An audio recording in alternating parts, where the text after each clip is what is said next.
For you to be able to represent your country going over to Paris?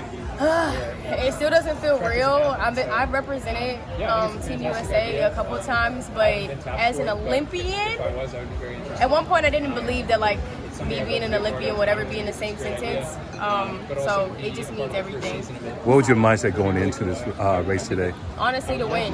Like, I wasn't selling myself short to like, oh, top 3. No, like I said in an interview that I did, I think yesterday or 2 days ago, I'm like, when you try to settle for like top 3 or like 3rd place, I feel like you will fall like below what the top 3 is. Like, so I was like, no, I'm just gonna win, keep everyone to my back.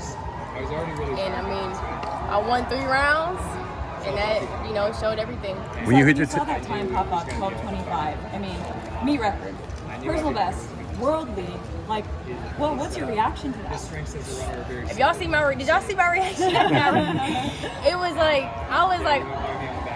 oh my gosh, my emotions were like everywhere because this season has been so hard for me. Like I was telling everyone, I ran 12:8 like when I was at Prefontaine like a month ago, and to see like just the performance switch from like that to this, it's just, I always knew that I was capable of running like super fast times, but you know, when you're tested, your faith is tested, it's hard to believe sometimes. So when I seen 12:25 and then I seen the meet record, I was just like, dang, like I really did what I did. Like it just meant everything, meant the world. What do you think made the difference between those kind of earlier meets where perhaps it wasn't quite what you were hoping for, and then to come here and kind of like put your name out there so emphatically? What do you think made the difference? Yeah, I honestly think it was just having that comfortability in my coach. This is my first year as a professional, so throughout the indoor season I had a pretty solid season, but like outdoor, like I went to 2 China meets, I was out here 2 times, so my coach is still a college coach. He is the Kentucky head coach, so it's kind of hard for me to like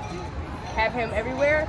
So that really gave me the comfort that I needed this week, just because I've been with him for 5 years. So to go into a whole season without your coach, it like definitely makes a difference. And I thought that I was ready for it, but you know, it's still some things that I have to work out and get more comfortable with. But I mean, that definitely was the difference, because like I still look for that affirmation in my coach when like I'm doing something good or bad. Like I'm not at that point as a professional yet. Did you guys change anything technically, strategically after pre? No, I mean, my coach is a very consistent coach. He kind of sticks to what he knows. I mean, Devin Charlton's my training partner, world record holder indoor, and then now I just ran 12:25. So like he's very good at just like being consistent in what works, and I mean it works. So I'm just like, all right, I'm just going to continue to trust it. Like I ran 7.7 and 12:36 last year, and I was doing the same workouts that I'm doing now. It's just like a change of mindset and just getting stronger. So nothing really changed. It really was just like my mentality. How would you describe your journey getting here?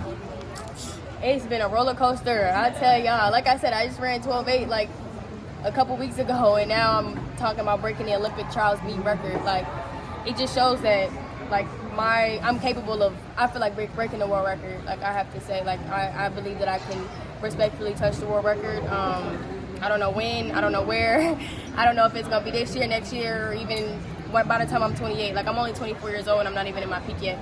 Did you feel that way before you came in here, or was today validation toward that world record? Yeah, I mean, my coach has been saying it.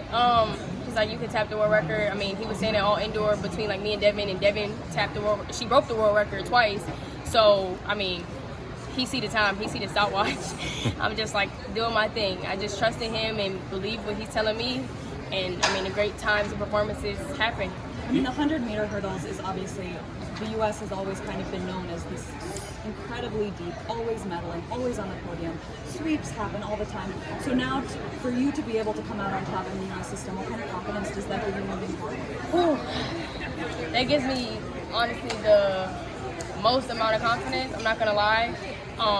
But it was just like confirmation that like I'm exactly where I need to be, because I was telling like people like throughout this whole week and just throughout my whole entire career, like I never felt like I deserved like what I had. I never told myself that. I just kind of like put the work in. It's like, oh, whatever happens, happens. But like I told myself I deserve to win. I deserve to be here. I deserve to be an Olympian. And I've never told myself that. And I think that that's why I've always come so close, but never like attaining that goal. So I mean, all them losses, they don't mean nothing now. Like I'm an Olympic trials champion, and I'm ready to be an Olympic champion next.